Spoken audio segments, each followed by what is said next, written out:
passar aqui de uma maneira clara e breve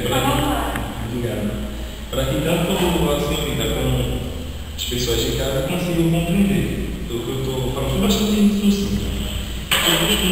Eu divido esse estágio da licença em três. São eles: o estágio estético, o ético e o religioso. No estágio estético, posso dar um exemplo de um indivíduo que não consegue engajar de maneira direta em certos momentos da vida. Entende? São sujeitos que vivem aqui e agora, que não conhecem o fim da vida senão gozar do momento que ele passa. São os verdadeiros Dom Joões.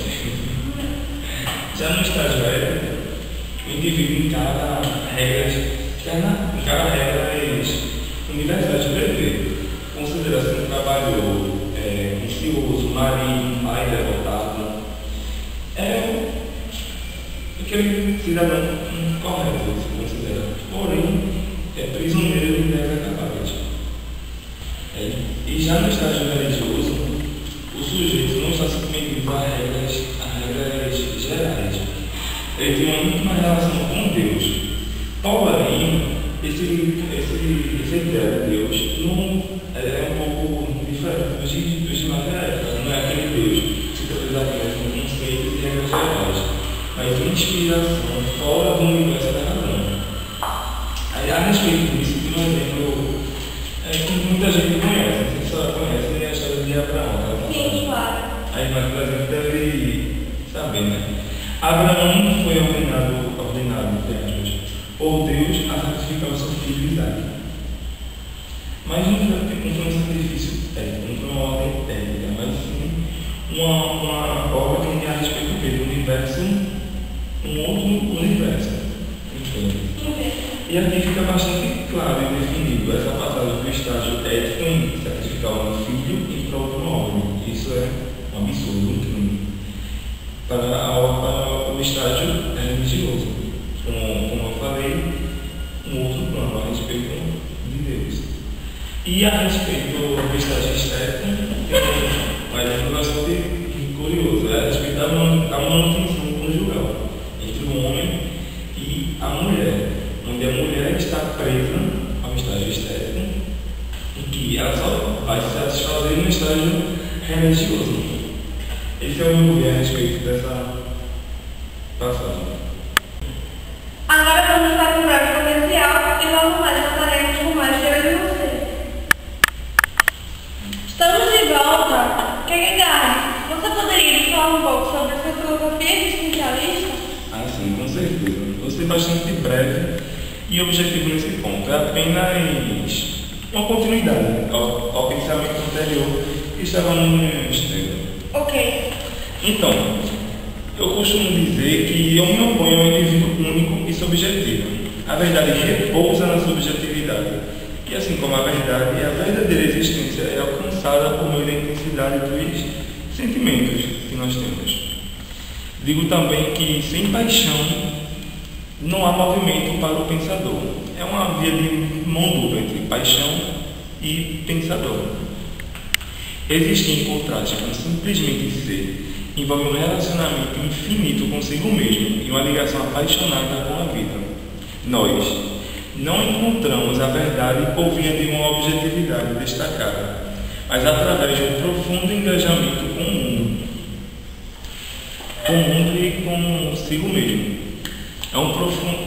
E assim, por simplesmente aprender as coisas objetivamente, nos esquecemos o que é existente. O indivíduo realmente existente está em relação infinita consigo mesmo, como eu havia falado, e tem um interesse infinito em si com o destino. Sempre sente a si mesmo em um vir a ser, com a tarefa diante de si. Está apaixonado, inspirado com um pensamento apaixonado, que eu chamo assim de paixão de verdade. Sim. Vou chamar agora a repórter Amanda para falar um pouco das obras de Kierkegaard. Bom dia, Amanda. É com você. Bom dia, Gisele. Se é para falar sobre as obras de Kierkegaard, elas são não ele próprio, mas seus personagens com atitudes próprias. Os escritos de Kierkegaard eles são consignados no período de sua juventude, que foi entre 1834 e 1842, e após um longo tempo impressos. Inclui neles um artigo sobre a emancipação da mulher, sobre a liberdade de imprensa, que foi um artigo escrito para a Liga dos Estudantes, e principalmente sua primeira obra publicada, Os Papéis de Alguém Ainda Vivo. Após o rompimento de seu noivado, Kierkegaard se debruçou sobre as suas obras, muitas das quais vindas ao público sobre curiosos pseudônimos, como por exemplo Victor Eremita, Anticlímacos, Johann Clímacos, Constantinho, entre outros. Das obras de Kierkegaard salientam-se o conceito de ironia, que é onde ele expõe um método irônico, o método de Sócrates, ou um fragmento de vida, onde Kierkegaard analisa os modos de vida estético e ético.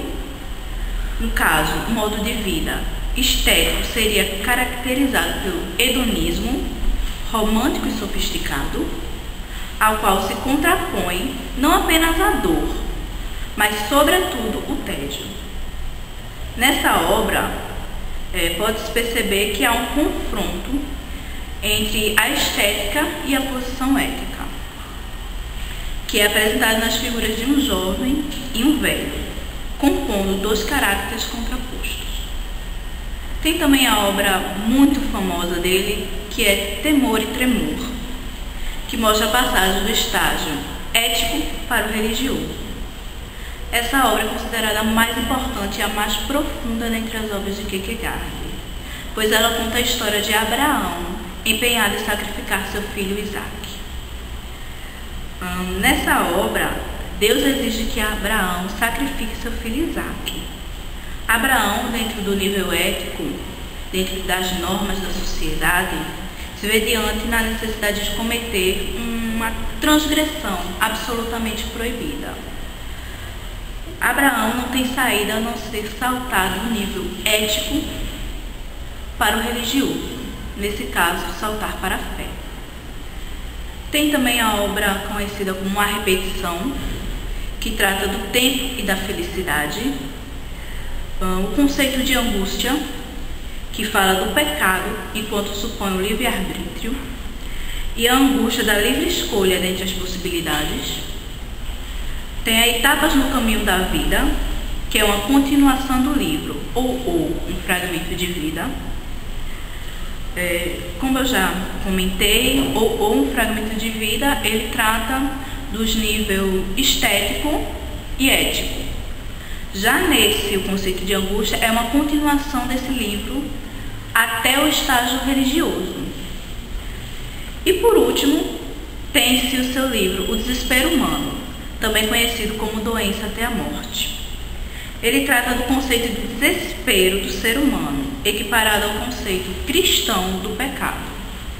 Nele fala uma busca estética das novidades, o que conduz o ser humano, em última instância, ao desespero. Apesar de seus pseudônimos, a obra de Kierkegaard não deixou de se tornar célebre. O fim de sua vida foi bastante conturbado, com grandes polêmicas com a Igreja Luterana, a igreja da época. E é com vocês, Gisele. Muito obrigada, Amanda, pela sua participação e quais as ideias